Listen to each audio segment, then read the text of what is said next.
Olá, eu sou o Estranho E eu sou o Judeu Ateu. e este é mais um Mangá ao Quadrado.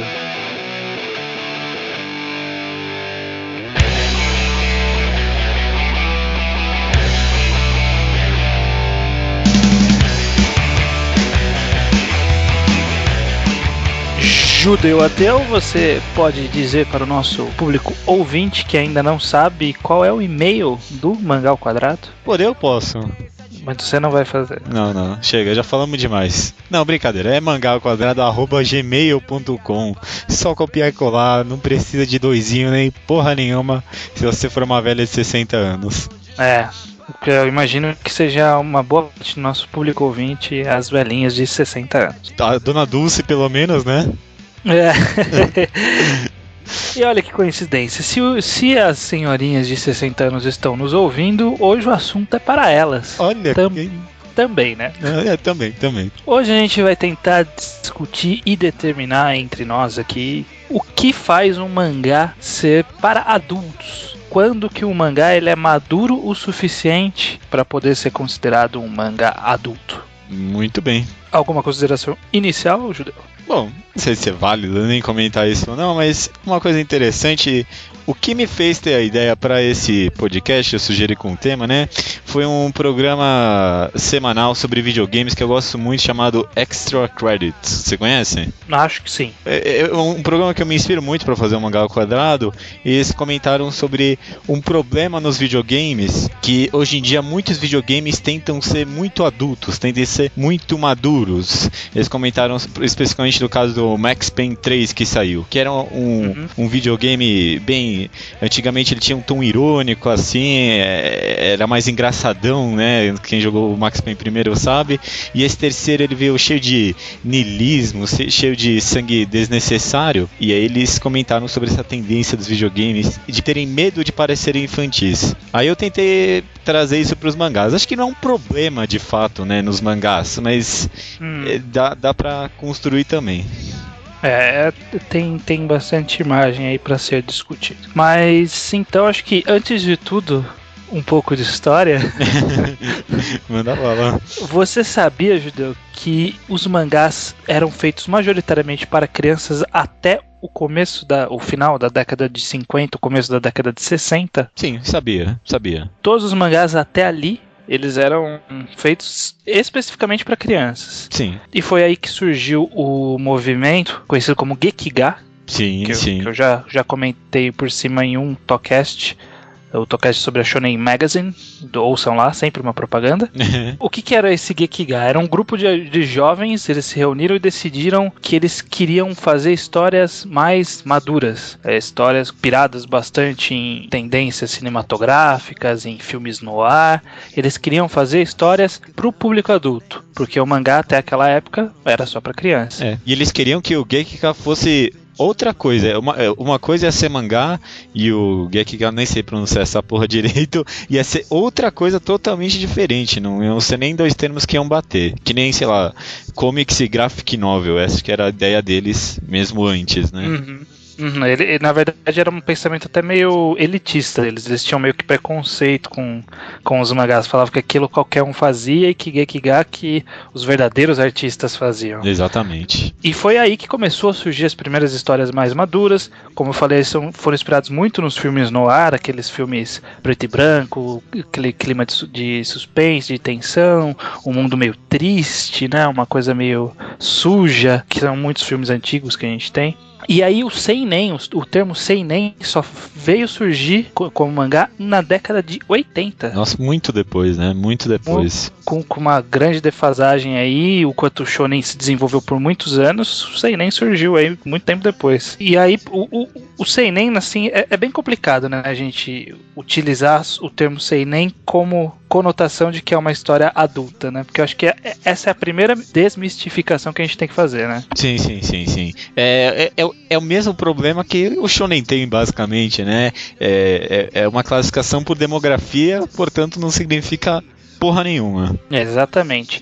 Dizem que o shonen é para crianças, para jovens garotos, e dizem que o seinen é para já mais adultos. Mas isso não significa absolutamente nada sobre a obra. Sim. Principalmente se você pegar as revistas, tem algumas revistas que são muito borderline, né? Que são chamam seinen, mas é quase um shonen.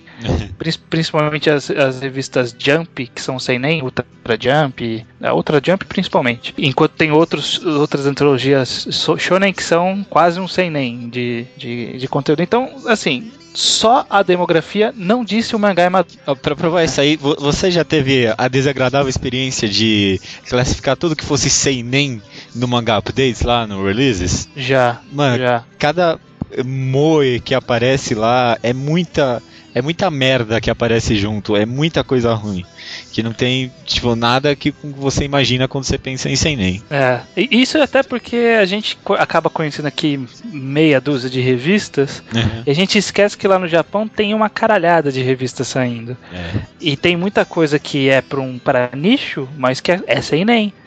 E na internet parece que esse nicho quintuplica, né? Principalmente quando é Mou, quando é hentai, exatamente, coisa. Exatamente. Então, cuidado, seinen não significa nada. Então, Judeu, se a gente não pode se agarrar no termo seinen, no que a gente pode se agarrar para definir o que é adulto ou maduro? Não sei. Eu não sei. Eu queria... Não sei. Eu vim aqui com a ideia de o que seria um mangá adulto, mas talvez seja mais fácil a gente começar por o que não seria um mangá adulto. Acho válido. O que não é um mangá adulto? Um mangá feito para crianças. Não sei. Ou não, né? Faz ou sentido. Não. É um negócio bem vago, né? Eu não sei. Ou talvez o que não seria um mangá adulto, o que não faz um mangá adulto? Violência. Violência pra você faz um mangá adulto, maduro? De forma alguma. Essa é até uma coisa meio estranha de se pensar, né? Porque você pensa naqueles filmes de terror americanos, por exemplo, que são cheios de sangue. Sei lá, Premonição, por exemplo. Quando eu tinha, 14 anos, saiu o primeiro filme de Premonição e a classificação indicativa era 18 anos. Por quê? Porque tem sangue, muito sangue. Exatamente.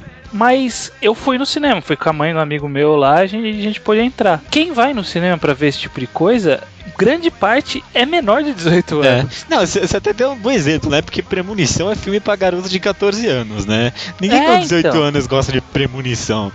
O filminho... Pô, era legal o filme, cara. Não, é legal, mas sei lá, meio bobalhão, né? Não sei. Não, então, é justamente, ele não tem nada, um enredo simplório, são feitos só pra tensão e pra morte. E só por isso ele acaba sendo classificado pra maior de 18 anos, mas... E aí, né? E isso não significa nada. Adolescente adora ver isso. É até meio besteira esse tipo de classificação, né? Não, concordo.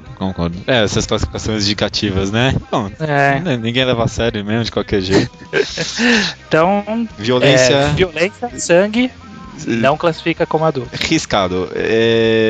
Sexo. Já classificaria um mangá como adulto? Então, acho que antes do sexo, a nudez, que tem muito, né? A nudez ou insinuação sensual, sim, que decotes, peitos, todo esse englobamento aí. Mamilos, Também não, né? Também não. Aí começa a ficar um pouquinho mais complicado, né? Eu acho que o caráter sozinho em si, não, né? Mas talvez da forma que é usado na obra, aí sim, né? Não, concordo.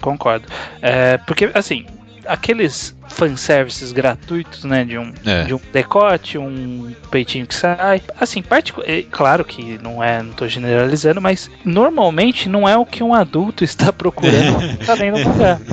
Exatamente. Para isso ele tem o Xvideos. Exatamente. E se quer, sei lá, se o cara for algum bizarro, ele vai ler um hentai também, tanto faz.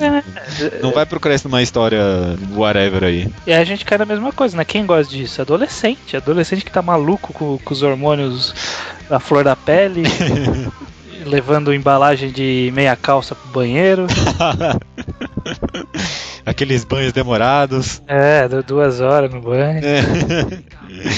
É esse pessoal que quer ver a nudez, que quer ver o sexo gratuitamente, né?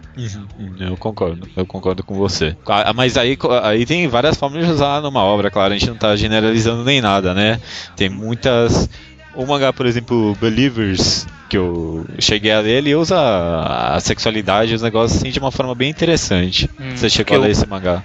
Não li, tá na minha lista há 300 anos. É bem interessante. Ele faz uma abordagem mais adulta da sexualidade? Ou é gratuito também? Então, não, gratuito não é, mas tem todo um desenvolvimento.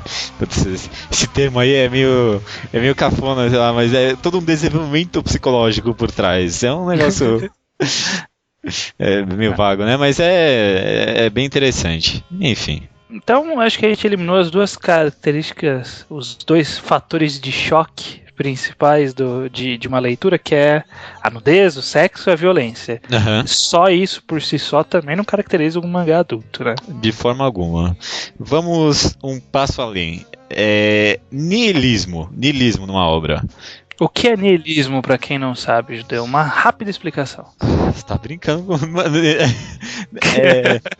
É a desistência total de valores sociais de existência. Não sei direito. É a negação, tá? Negação completa, né? É. Então, aí a gente já entra num campo diferente, né? A gente tá entrando num desenvolvimento mais psicológico, menos visual, né? Uma abordagem menos visual. É sempre assim, né? Uma característica por si só, ela não vai determinar nada. Uhum. Mas o niilismo e qualquer tipo de questão, uma questão mais filosófica, um questionamento sobre a existência, esse tipo de abordagem, ele acaba sendo mais típico de obras voltadas para adulto. Ou se pelo menos não voltada para adultos, pelo menos ela abre um campo da obra ter intencionalmente ou não várias camadas, né? Uhum. Isso é um ponto muito interessante. Ter várias camadas. Que tem muito, né? De obras que você consegue aproveitá-las de várias formas. Por exemplo, a gente já usou esse exemplo em algum mangá ao quadrado, que a gente falou uma passagem sobre One Piece, o Arco dos Tritões, né? Que você pode simplesmente ler como um arco de porradaria, ou você pode ler, analisando o contexto social, movimento social, abordagem diferente contra o preconceito, esse tipo de coisa. Sim. As duas formas de leitura não estão erradas, né? Não, de forma alguma. O One Piece até é um caso um pouco mais específico, porque dá pra ver claramente que o autor, ele montou claramente essas duas plataformas, né? Dá pra ver que o autor montou. Mas às vezes o cara pode inserir só niilismo lá por nada, e mesmo assim a obra ganha várias camadas. Então eu acredito que de uma forma ou outra, eu surgi aqui com niilismo, mas desenvolvimento psicológicos em geral, eu acredito que tornem de uma forma ou outra uma obra mais adulta. Sem generalizações, é claro, né? Mas eu acredito que sim. Fazendo uma conexão com o podcast passado, olha, eu acho que dá mais para tirar disso é que as imagens, né, o traço, as cenas do mangá em si, elas não definem a maturidade da obra, mas o enredo sim. Uhum. É no enredo, é na construção de personagem, é na construção de situações, é no tipo de abordagem que a gente vê que uma obra é mais madura. É difícil quantificar, né? Tipo, você fazer um guiazinho, ó, se seguir isso, é maduro. Mas não é difícil de você perceber, né? Com um pouco de experiência de leitura, você perceber quando uma obra tem uma cara mais adulta, mais madura, e quando a obra não tem, né? Depois de um tempo você pega esse quê, né? Esse feeling. Acho que o principal é a questão da abordagem, né? Da forma como o cara aborda o tema que ele se propõe. Eu tava pensando, tentando achar um exemplo bem didático, e me ocorreu Allrounder Meguro. Já leu? Não. Allrounder Meguro é um mangá sobre MMA, sabe? Então ele é um mangá de esporte. Ele não tem questões filosóficas, ele não tem niilismo. Ele se foca basicamente em luta. Tem um pouco de background, claro, como toda história, mas ele foca basicamente em luta. Mas o jeito que ele aborda a obra, fazendo um paralelo aqui com, sei lá, Kuroko no Basket, mangá de basquete, que também é um mangá de esporte, que sai numa revista shonen. O Kuroko no Basket, o foco são os jogos, né? O legal é você ver o personagem em ação, usando uma habilidade diferente, usando um poder, né? Quase um poder, né? Que eles usam. Enquanto no Allrounder Meguro, o importante, as lutas duram um capítulo, enquanto tem 10 de treino. Porque essa é a vida do esportista. Essa é a abordagem que o autor preferiu fazer. É se focar no crescimento como esportista. Então, tem treinamento, e aí o cara explica como é o treinamento, ele fala o que o cara tá fazendo, por que ele tá fazendo, tá aprendendo aquele movimento, tá aprendendo aquilo. E aí a gente vê uma luta de 1, 2 capítulos. Por quê? Porque o foco não tá em mostrar o cara finalizando o outro de forma super legal, super divertida. O foco tá em mostrar o Meguro e todos os outros amigos da academia dele crescendo. É uma abordagem totalmente distinta do Kuroko no basquete, por exemplo. Sim, e de certa forma o que a gente espera de uma obra mais madura, sei lá, é meio generalizando isso, né? Mas um tratamento mais realista dos temas, né? Uma abordagem que faça a gente ir pra fora do mangá, né? Uhum. Inclusive esse era o principal objetivo do Gekiga também, era ser mais realista também. Porque de certa forma, eu posso estar generalizando aqui de novo, mas esse programa é cheio de generalizações, né? Não, sempre a gente vai generalizar. Sempre vai ter exceção também, lembre-se sempre disso. Pensando aqui, um fator decisivo que eu acabei pensando para o mangá ser adulto ou não, é quando ele te puxa para fora do mangá, quando você leva aquilo que você leu para fora do mangá, porque eu tava pensando aqui num caso de um mangá para jovens que fosse de excelente qualidade. Eu pensei aqui, por exemplo, em Slam Dunk. Uhum. É indiscutível um dos melhores mangás já feitos, mas mesmo sendo muito bom, a sua experiência com o mangá não vai muito além daquela leitura. Uhum. Agora, por exemplo, você pegar... Não sei, me dá um exemplo aí. Solanin.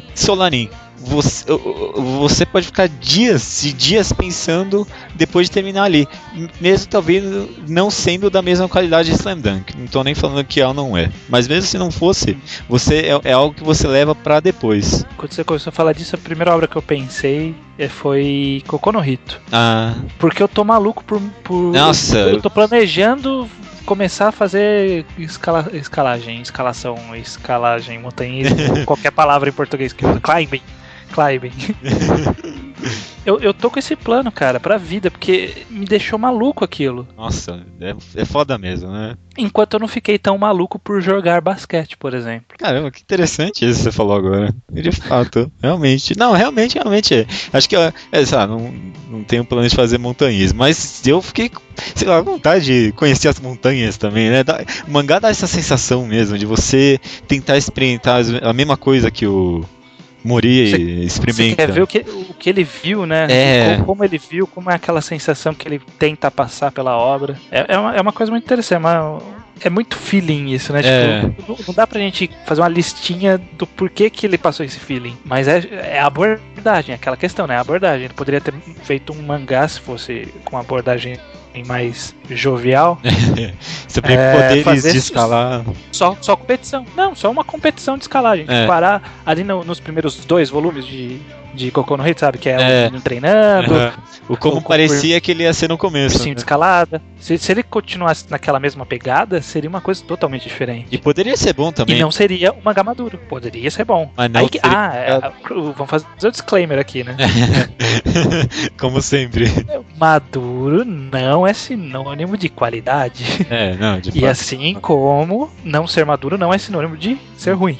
Nem de qualidade, nem nada, não tem nada a ver com porra nenhuma aí. Você acabou de dar 2 exemplos aí, Slam Dunk e Koku no Hito, um dos melhores mangás que eu já li. Ambos são de altíssima qualidade, um é maduro, o outro não é. Acho que vai ter gente mandando e-mail falando que Slam Dunk é maduro, mas não é. Ele tem um pouco de maturidade em algumas abordagens. Mas de uma forma geral ele é um shonen de esporte. Foda pra caralho, mas é um shonen de esporte. Sim. Eu tava pensando aqui que talvez a maturidade de Slam Dunk esteja na arte, talvez, né? Talvez. Um ponto interessante. Tá entendendo de onde eu vim? Então, fica jogado isso. Eu acho que só queria fazer um adendo que... Não sei nem se eu quero fazer esse adendo. Não, fala. Mas que é mais fácil a gente ver que normalmente mangás experimentais, aqueles mangás com uma coisa meio diferente, normalmente ele é um mangá maduro. Por definição, por ser experimental ele já é maduro. Porque jovem não tá interessado nesse tipo de coisa. Não, mas você tem razão. Eu tô entendendo o que você tá ouvindo e eu... Não sei, sabe, tipo, é música erudita, sabe? Eu li um mangá e eu tô fazendo um post dele agora sobre esse mangá. É um webtoon, né? Aqueles webcomics coreanos, chamado Regarding Death. Já chegou a ler? Não. É excelente e exatamente se classificou. É experimental e por ser experimental é adulto. Ele combina a webcomic, né, essa leitura vertical, com uma trilha sonora. E é muito interessante porque a trilha sonora ela acompanha certinho os momentos do mangá e termina quando você termina de ler o capítulo. Muito interessante, muito experimental e é maduro. Uhum. Eu acho que foi a única coisa que eu consegui pensar que, por definição, ele acaba sendo maduro. Não sei, joguei aqui. Se eu entendi de onde você vem, você pode muito bem ter razão com isso. Se bem que experimental também pode ser, não sei. Não sei, o que o cara vai experimentar na Shonen Jump? Sabe o que é engraçado, Judeu? Que pro japonês é muito mais fácil decidir se o mangá é adulto. Por quê? Se ele não tiver furigana, que é aqueles negocinhos pra explicar o que significa o kanji, é maduro. Porque criança não sabe porra nenhuma de kanji. Não. Aí fala assim, ó, esse aqui não é pra você. Então nem coloca furigana. É muito mais simples, Você né? Você tem razão. E a gente aqui tentando achar uma fórmula. O japonês já sabe bem mais. Devia ter uma coisa assim em português, né? Umas letras que só depois de 50 anos de estudo você entende. 50 não é muita coisa, né? 50 é só 20. Higher ground.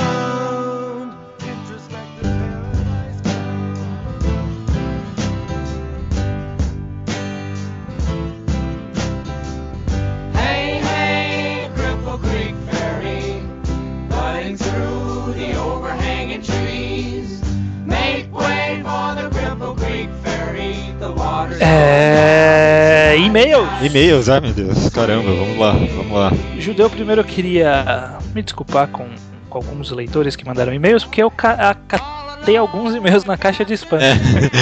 Eu vi. A gente poder. Você vê que nós somos honestos aqui no Mangá Quadrado. Podíamos ter ficado de boa aqui, não ter falado nada, mas nós somos honestos. Mas é que eu resgatei um aqui que eu achei muito interessante, que eu queria até comentar. Ele vai estar totalmente desfocado porque ele é de programas anteriores, mas Tem problema. Não tem problema. É do Leonardo Bonkoski, 19 anos, de Bauru. Sim. Bauru. Ele fala... De novo. Bem. Um misto quente agora há pouco, mas podia ter um tomatinho, né? Tudo bem.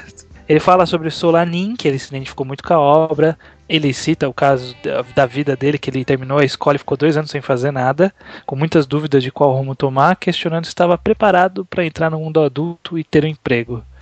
E ele vivia se perguntando se ele era feliz.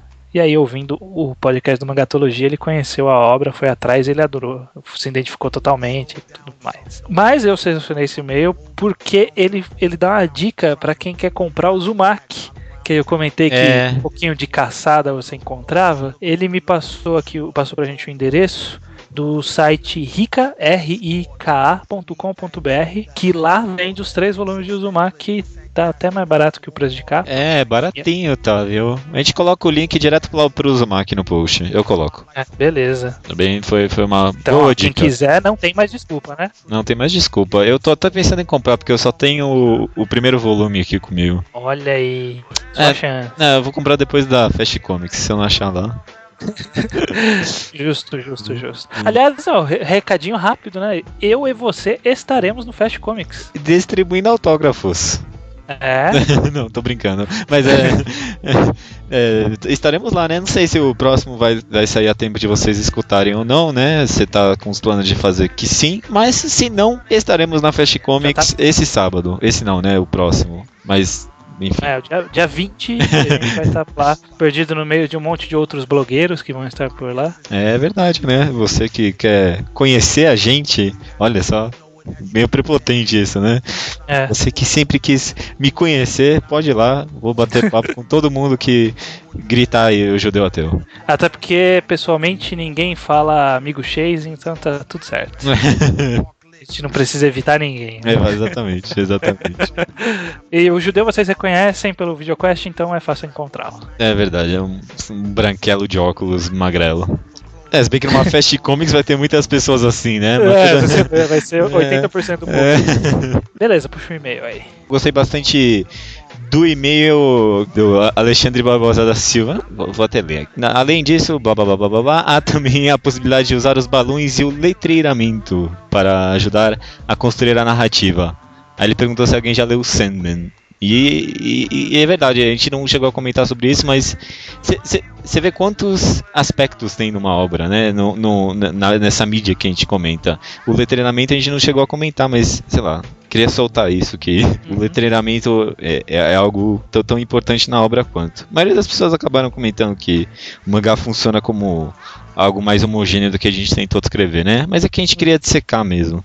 Fazer uma análise mais quebrada, mas existem muitos outros pontos além da arte e da narrativa, que é, por exemplo, um caso aí do letreiramento que não está exatamente na narrativa, nem exatamente no traço.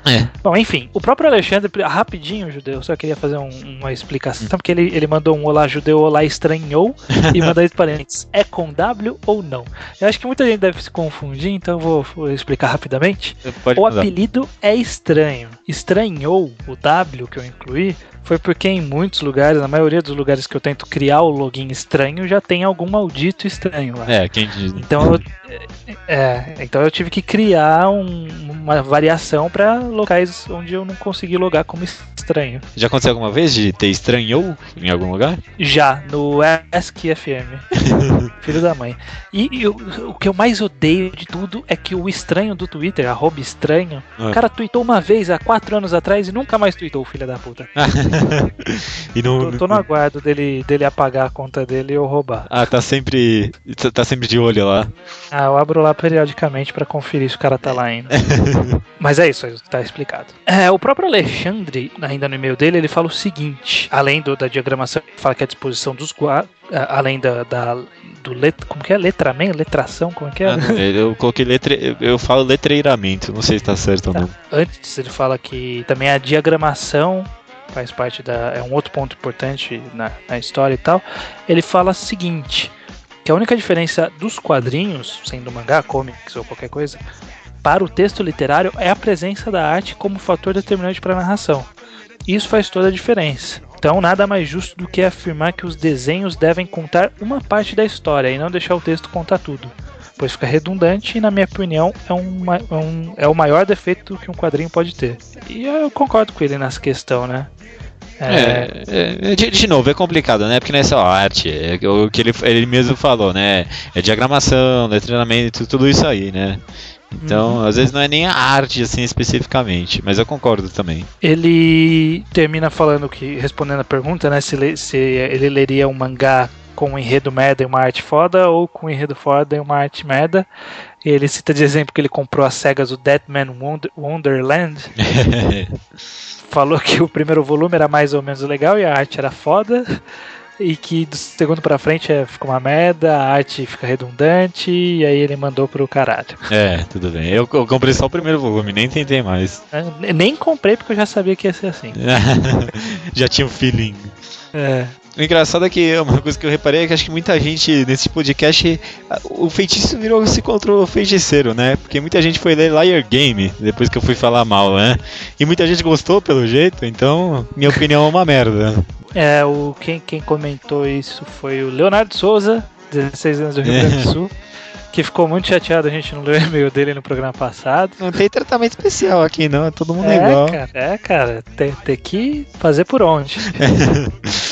Mas dessa vez eu quero citar o e-mail dele, que ele fala o seguinte, ele fala, eu sou, entre parênteses, ou quase roteirista, e tem um amigo desenhista, e é uma coisa, essa disputa entre a arte e o enredo é uma coisa que ele sempre pensou, porque no caso dele, há algo até financeiro, pois se o roteiro vale mais que a arte, ele deveria ganhar mais que o amigo dele, né? Em possíveis lucros. Sim. Mas isso é mais simbólico, porque tem que ter equilíbrio. O desenhista gasta mais dinheiro porque gasta com equipamento e tudo mais. Ah, tá, tudo bem. Então tem um equilíbrio ali. Um bom exemplo que eu pensei aqui agora sobre isso é o caso do Hikaru no Go, né? Uhum. Tem muita gente que fala que o roteiro é bom, e eu até concordo nisso, mas o que salva lá, com certeza, é a arte e a diagramação do Sr. Obata, né? É, realmente. É, isso aí. Não tenho nada a acrescentar.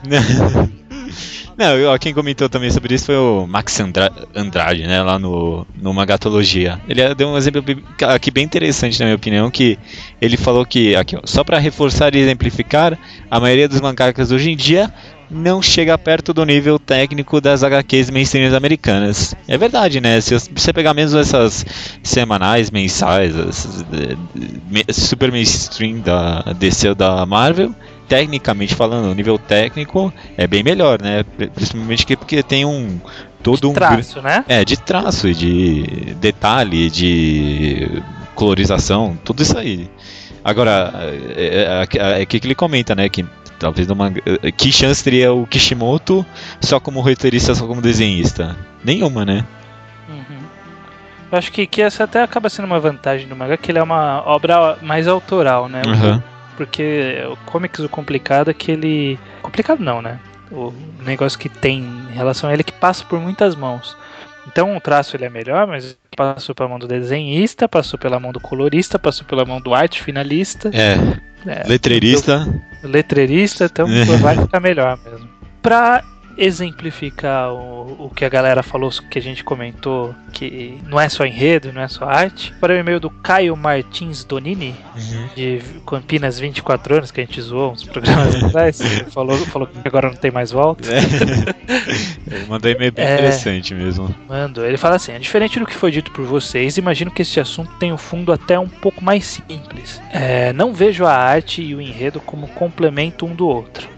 Ao meu ver, a partir do momento que o autor compõe uma obra, ele pensa em ambos os aspectos, tanto a arte quanto a narrativa, sendo eles aspectos indispensáveis para o bom andamento da história. Em outras palavras, eu encaro a obra de forma holística. Troféu vocabulário do Caio. Quando eu estudava no colégio técnico, a gente tinha um troféu vocabulário. Quem falava a palavra bonita, a palavra mais holística, cheia de firula, ganhava o troféu vocabulário. Então isso melhorou muito o vocabulário do pessoal do colégio. Prosseguindo, eu encaro a obra de forma holística, ou seja, a obra como uma totalidade. E é até possível analisar os pontos separadamente, mas imagino que seja bastante provável que algo da coesão da obra se perca no meio do caminho, né, da gente fazer essa separação. Então é isso aí, é uma coisa que eu concordo, que a arte e o enredo estão ali intrínsecos. Sim. Talvez nem tanto quando sejam autores diferentes, né? Um pra desenhar, um pra escrever. Não seja tão intrínseco assim. Mas é isso aí. Eu gostei dessa opinião dele. Achei bem. Foi um ótimo e-mail, com certeza. Gustavo Pessoa, ele comentou uma coisa que o Leonardo Souza também comentou no e-mail dele, que dá pra fazer um paralelo, né? Que eu comentei da arte, o corpo, o enredo, a alma. E que aí os dois fizeram esse mesmo paralelo com uma pessoa, né? Que você pode fazer isso com a pessoa. Que a beleza, que a aparência, né, a arte, é o que te atrai, mas ao conhecê-la você pode achá-la chata, se o enredo for ruim, pode achar sem conteúdo, se o enredo for uma bosta, interessante, se for bem construído. Então é a mesma coisa. Sim. Você conhece uma obra como você conhece uma pessoa. Olha só, poético. Foi até mais longe do que eu tinha pensado quando proferi a frase. Olha só, terminamos o e-mail, a leitura de e-mails com uma musiquinha um pouco mais poética no fundo. Música que é mais poética. Não sei, eu invento alguma coisa aí.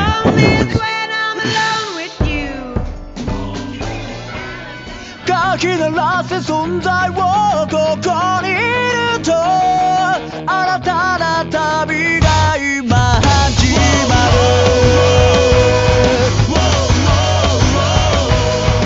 る Naruto 605 Inferno. Pra quem não lê Naruto, o último capítulo terminou com o Obito chegando na cena que o Kakashi tá com o Haikiri dele atravessando o corpo da Rin. Aí, depois disso, você descobre que foi dessa forma que o Kakashi conseguiu o Mangekyou Sharingan dele, né? E automaticamente foi ativado nele e no Obito.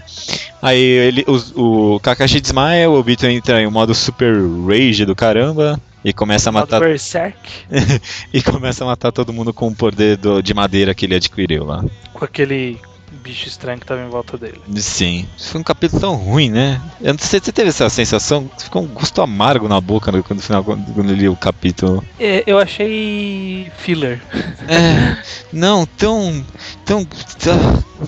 cheio de coisa desnecessária. Muito ruim, muito ruim.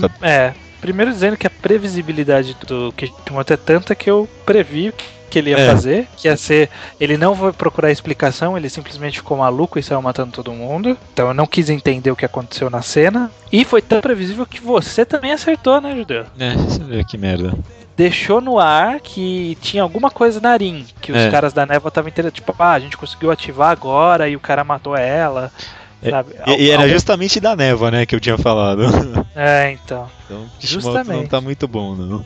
Tá sendo previsível demais. Demais. Uma coisa que eu queria comentar, eu acho que tá um pouco, não é chato, mas não acontecia faz um bom tempo e agora voltou com força no mangá, foi esse negócio da coincidência, né? Chegou a comentar uns capítulos e eu acho que é isso que tá estragando esses últimos arcos, essas últimas sagas do mangá. Porque essa situação toda do Obito aí já é uma coincidência filha da puta, né? E agora o pessoal da Neva com mais uma coincidência aí com a Rin. E é uma coincidência atrás de coincidência e parece que o mangá não tem planejamento nenhum e fica muito chato. São escolhas feitas pela conveniência. Nossa. Como, por exemplo, o fato do Kakashi esquecer por anos que eles tinham o Mangekyou Sharingan. Por anos! Ele só foi usar depois do time skip. E ele tinha 10 anos quando aconteceu esse flashback. Às vezes ele não sabia. Não sabia que ele tinha esse poder, ou sei lá, alguma merda. Não engulo essa. 20 anos e convenientemente ele tira do cu quando precisa. Não. O cara era um gênio, ele era da Ambo. Deve ter passado por umas missões mais caralhudas e nunca precisou usar disso, né? Não, é muito ruim, foi muito ruim mesmo. Me senti traído. E é ruim, né? Foi uma cena bonita, eu vou dizer que não, aquele quadro dos dois despertando o Mangekyou. Não, foi bom. Achei uma página bonita. Mas só, tipo, só arte, o enredo não valeu de nada, né? Exatamente. Foi tão sem conteúdo que eu não tenho mais o que falar. Nem eu. É triste, porque depois dessa ficou essa sensação de que o Obito não vai ir muito além disso. No final das contas, acabou sendo aquilo. O cenário construído pra ele não foi justificativo bastante. E ficou aquele negócio que a gente já tinha comentado, de que trouxe um personagem de um núcleo pequeno pra esse perspectiva universal, e agora ficou esse cocôzento aí que nada faz sentido e tá cheio de coincidência. E ficou fraca, né, a motivação. E é ruim porque vai contra aquilo que a gente construiu dele lá quando teve a saga dele, né? Foi a construção dele do Kakashi, né? Mas qual era o fator mais importante dele? Ele se importava com os amigos, era essa a coisa mais importante do personagem. E aí chega agora e tem essa rivalidade com o Kakashi, não sei o que, não tentou procurar o que estava acontecendo por trás disso. Foi ruim. Você já leu A Piada Mortal do Batman? Já, claro. Eu acho que o Kishimoto tentou fazer foi mais ou menos a mesma ideia que aconteceu no A Piada Mortal, que eu não vou falar o que para dar spoiler. Que é a ideia de que basta um dia ruim para deixar a pessoa mais sã do mundo maluca. Só que, né, na Piada Mortal foi um dia bem ruim. Muito ruim. E no caso do Naruto foi uma coincidência. Tipo, ele viu a cena e nem foi atrás pra saber o que aconteceu. Tipo, ele só aceitou o que aconteceu. Ele não quer saber o motivo, a motivação, por quê. Ficou fraco forçado. E eu não tenho nem mais esperança de que vá melhorar muito, não. Porque era isso. Tipo, pra mim, é bem provável que ainda vai ter uns flashbacks, mas flashback de desenvolvimento pra ele era isso agora. E aí acabou. Agora vai ter uns flashbacks explicando quem atacou o quarto Hokage, esse tipo de merda. Mas pra desenvolver ele era isso. Uma pena mesmo, né? Já não, nem digo mais que a gente tá sendo imediatista demais. A gente já tá analisando um contexto de alguns capítulos aí. Uma pena mesmo, foi uma pena. Uma pena. Não vamos nem terminar de comentar com piada pelo clima soturno que vai ficar. Estamos em luto. O luto.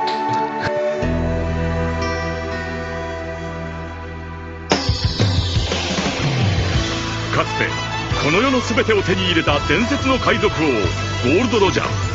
彼の死に際に放った一言は人々を海へと駆り立てた。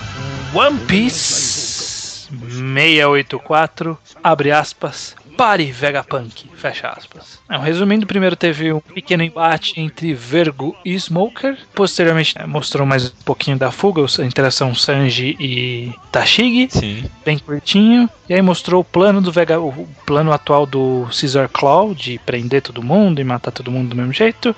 E fez um leve flashback do Caesar Claw na época que ele trabalhava pro Vegapunk, mostrando que ele é o culpado pela merda que aconteceu em Punk Hazard. Sim. E termina com o Luffy encontrando o Shenlong. Que é provavelmente o filho do samurai lá. Foi mais bastante sentido. Uhum. Então vamos por partes. Tá. Me fala do Caesar Claw. Eu sei lá, não me encantou muito esse desenvolvimento. Eu achei muito chato, confuso. Acho que eu tô meio ranzinza hoje, talvez seja esse problema. Mas eu também concordo. Eu achei chato, confuso, todo esse negócio de prender eles. Tipo, podia só falar, a gente vai prender eles aqui e acabou. Tipo, num quadro só podia ser isso. Gastou umas 4, 5 páginas. Também não foi surpreendente toda aquela encenação dele lá. Não sei se era pra ser ou não. Não foi nada surpreendente. E não sei. É um bom vilão, foi um bom personagem, tá sendo um bom personagem, mas não sei, não me agradou nada muito dele não, nesse capítulo. Precisava ter focado muito nele, né? Não, sei lá. O flashback que teve foi só pra mostrar que o cuzão de Punk Hazard era ele e não o Vegapunk, só isso. Mas foi meio sem impacto também, né? Não sei porquê. Foi. Não, porque tipo, foi só informativo, não foi algo tipo, nossa, que bombástico, nada demais. Será que ele não queria fazer isso? Algo bombástico, Oda? Acho que não. Você acha que não? Se ele quisesse, ele teria usado mais capítulos. Pode ser. Que ele é meio óbvio quando ele quer chocar a gente. Ele faz uma construção mais complexa. Sim. Que nem ele fez na Ilha dos Tritões. Sim. Flashback um pouco mais longo e tal. Pode ser, você tem razão. Foi rapidinho, né? Mas eu gostei bastante do Sanji. Ficou legal, né? Ele ali no meio da galera, zoando. Ele tava meio chato quase, né? Piada sem graça dele sangrando o nariz lá, né? Ele tava chatão na Ilha dos Tritões. Mas eu tô gostando bastante dele agora. Foi engraçado. A galera falando, a gente curtiu, a gente ficou gamado em você, alguma coisa assim. Não preciso disso. Aí a Tashiki fala, não fale que gostou do pirata. Não, foi bom. Foi uma boa interação. Vai ser interessante o desenvolvimento daqui pra frente dessa conexão, né, Tashigi e Sanji. Talvez, não sei. Talvez o Oda explore isso mais pra frente. Tomara, né? Tomara. Eu gostaria bastante. Porque Tashigi e Zoro ficou de fora, né? Já não rola mais. E aí uma coisa que eu queria comentar de passagem, que eu tava pensando, né, tipo... Cara, de novo começou um período de acontecimentos frenéticos que tem que se resolver num tempo curto, que foi a mesma coisa que aconteceu na fuga de Impel Down. Sim. Ou na Ilha dos Tritões estava caindo o barco. Eu falei, talvez não precise disso em todo o arco. Mas eu pensei aqui, em todo o arco de One Piece teve isso. Tudo tinha mais ou menos um tempo limite, de alguma forma. Não sei. Sei lá, tipo, em Arlong tinha que... O Luffy tava preso lá debaixo da pedra. Tinha que resgatar ele. Sei lá, em Alabasta eles tinham que chegar até o Crocodile... Antes da bomba explodir lá. Antes da bomba explodir. Em Skypiea, aquele jogo que um monte de gente morria e eles tinham que chegar até o Enel. É tudo assim, o One Piece é guiado nisso. É verdade, eu nunca... É muito... sempre frenético. É verdade, não parei pra pensar nisso não. Dá seu genérico. Batido. Ele é clichêzento entre si, né? Exatamente. Boa. E essa luta do Smoker e do Vergo, hein? Isso eu gostei. Não foi tudo aquilo, né? O nome do capítulo não foi Smoker vs Vergo, né? Mas foi bom, foi interessante. Eu gostei bastante da dinâmica da luta. Ficou muito legal. tirou a impressão de que o Smoker é um bucha, né? Porque o Smoker até aqui ele só falava e a gente só ouvia falar que ele era foda. Mas ele nunca tinha feito nada de foda até agora, né? Tinha lutado. Eu sempre lembrava disso, que ele tinha lutado de igual pra igual com o Ace. Naquelas, né? Só porque os dois têm os poderes lá, né, que anulam. Ainda assim ele tava com a impressão de que ele era um bucha, um meio bostinha, falava do ele era bucha, sim. Mas foi uma boa luta. Eu só ainda não saquei sobre aquele poder do Vergo. Qual? Primeiro, quando ele dá soco, chute e tal, ele deixa o braço e a perna mais enegrecido, né? Como se fosse ferro. Sim, aquele mesmo... Possivelmente era o hack, né? Que é o mesmo que o Luffy usa. Só que aí ele transmite aquilo pro bambu. Então... tá. O bambu eu não entendi nada ali também. Então, tipo, se ele só transferisse pro bambu, eu até entenderia. Não sei por que aplicar a cor, mas entenderia. Só que aí o bambu ficou elástico, você viu, né? Que ele fez uma bola. Eu não entendi. Aquilo eu não entendi. Aí sim eu não entendi. Aí me fez levantar a suspeita que talvez ele tenha um fruto. Não seja exatamente o hack. De alguma forma, não sei como. Pode ser, talvez. Ou vai ver o bambu como é uma fruta, sabe? Ou esse bambu ele catou ali do nada, já tava com ele? Eu não sei. Ele tá andando com esse bambu há alguns capítulos. Pode ser que o bambu tenha comido uma fruta, sabe? Acho que não, mas faz sentido. Isso tem uma teoria, né? Não é nenhuma análise. Estamos só jogando aqui. Só jogando. Se acontecer é porque a gente previu. Imagina um próximo capítulo, o Vergo como é um cara que ele sempre tá falando que ele esqueceu alguma coisa, né? Mesmo quando ele não tem a coisa. Aí ele vira pra alguém e fala... E o bambu? Perigoso, né? Perigoso. Isso é verdade.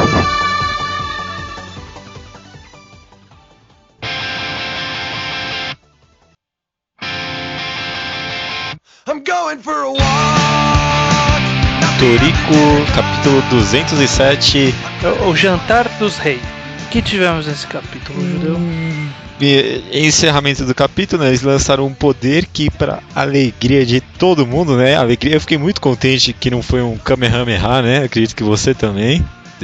Terminando o poder, uma espécie de Pac-Man que foi devorando o monstro. E no final do capítulo teve o TP, que eu ainda lembro o nome dele, seguindo um cara aí.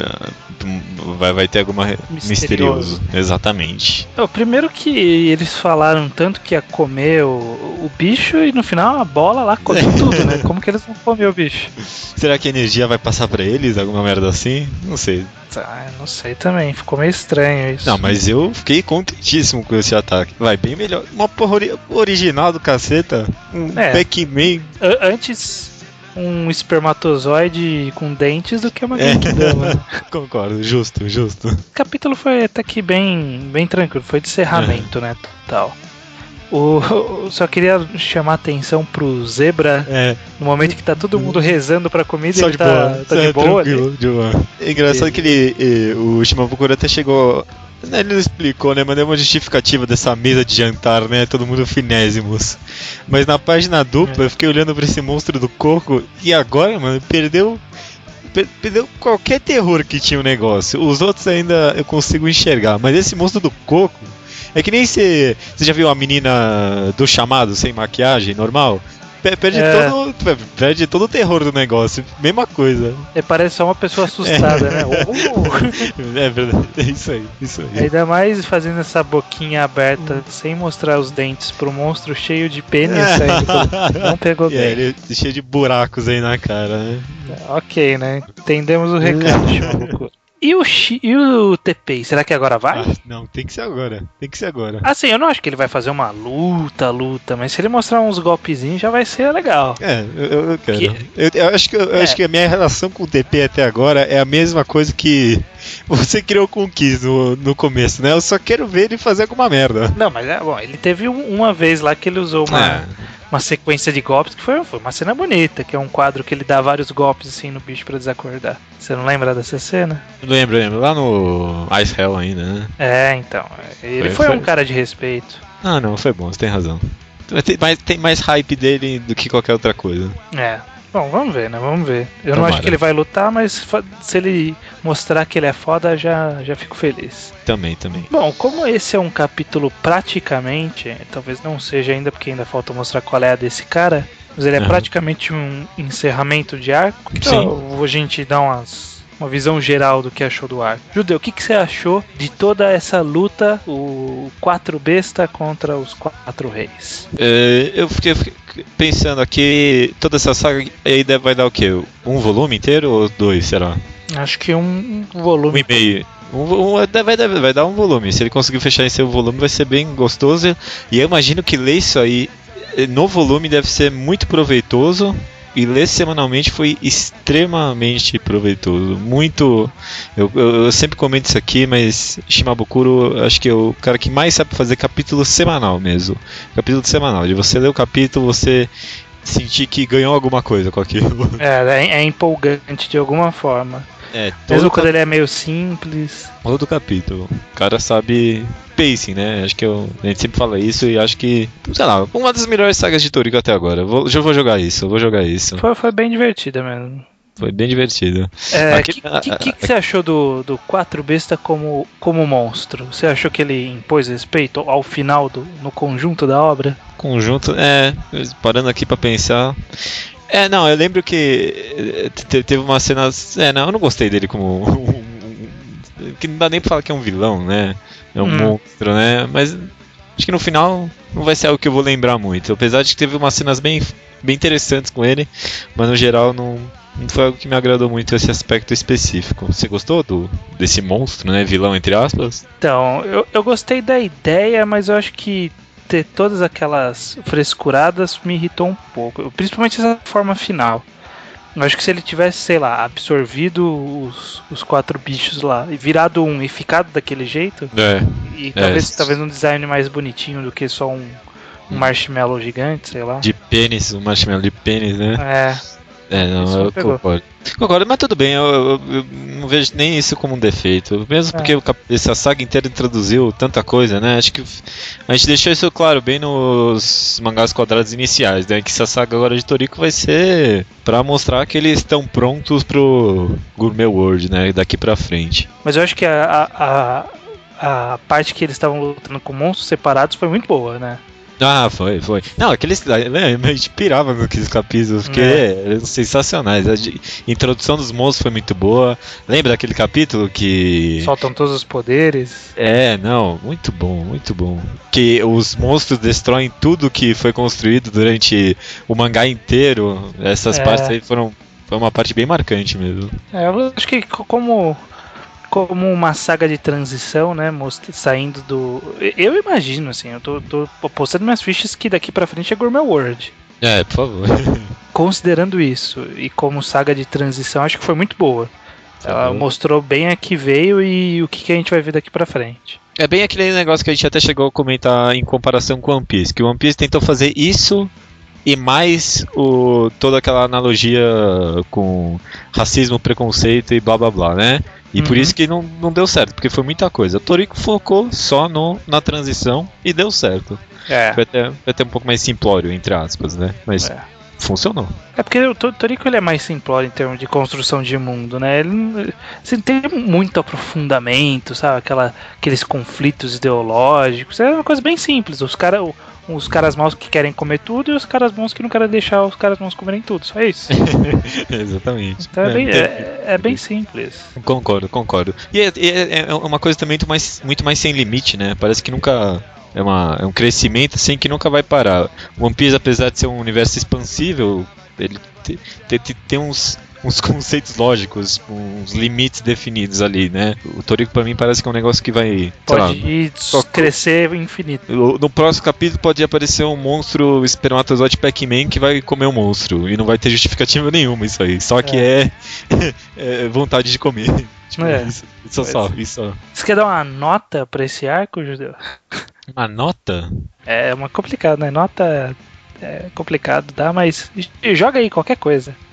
Assim, considerando não como o 10 como a melhor saga do mundo dos mangás, considerando o 10 como a melhor saga de Toriko. Melhor saga de Toriko. 10 a melhor saga de Toriko, 1 a pior Saga ou parte do Toriko. Eu dou 8 Ice Hells de 10. Eu acho que eu vou colocar um 8.3. O 0,2 que eu tirei da sua nota foi porque o Sunny é sem graça. Justo. And have they told you how to think? Cleanse your mind of sepsis and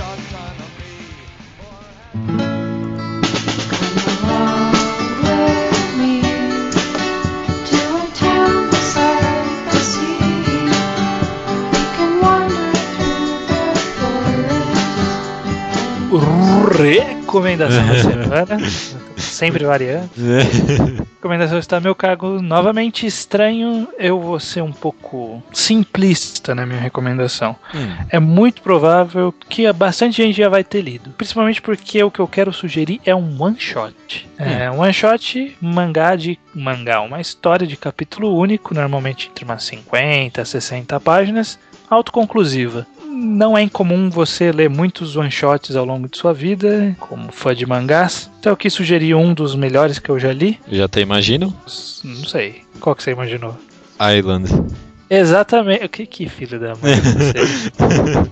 Island, de Komi Naoshi Komi, o autor de... Atualmente faz Nisekoi, fez Double Arts no passado. O motivo de idolatração dele é por Double Arts. Sim. E aí, entre Double Arts e Nisekoi, ele lançou vários one-shots interessantes. Particularmente o que eu mais gostei foi justamente o Island. Não dá pra fazer uma sinopse muito grande porque é um one-shot, né? 60 páginas, então qualquer coisa já estraga o enredo. Mas basicamente é uma cidade que ela é cercada por muros altíssimos e aí conta a história de um menino e uma menina que tá prestes a fazer 14 anos e eles querem sair das muralhas da cidade. E aí todo o desenvolvimento que vai acontecer a partir disso, você vai ter que ler pra ver. É uma leitura curta, é uma leitura bem simples. Mostra muito bem quando aquele one-shot ele é feito pra ser um one-shot, né? Porque quem gosta de acompanhar séries da Shonen Jump, por exemplo, vai ver muitos one-shots que são pilotos, não são exatamente histórias autoconclusivas, são pilotos para novas histórias. E no caso de Island foi totalmente diferente, foi justamente uma história autoconclusiva, né? O autor não tinha pretensão, imagino, de prosseguir com a história depois disso. E, portanto, ela é fechadinha, ela tem um enredo muito bem construído, ela tem um clímax que é maravilhoso. Eu acho uma leitura muito válida, talvez o melhor one-shot que vocês vão encontrar por aí. Um dos melhores com certeza, né? Tem o Hotel, né? Mas tá já recomendei o Hotel. Já recomendei, tá pau a pau lá com o Hotel. 9 de 10 ou 10 de 10 eu dou pra Island, fácil. É mais fácil dar 10, né, pra one shot, porque não tem muito onde errar se o cara for fazer bem feito, né? Mas eu concordo. Acho que menos gente leu Island do que você pensa, viu? Será? Não sei. Tá, fica essa recomendação, acho que muita gente vai agradecer. Eu espero, pelo menos. Espero. Leiam que não vão se arrepender. Recomendação curtinha que eu queria usar em algum momento, eu resolvi usar agora, porque sim. Não, tá ótimo. Não, eu apoio, recomendo. Beleza. Mais alguma coisa? Não. Até semana que vem. Até que filho da mãe. Tchau. Tá surpresa, hein?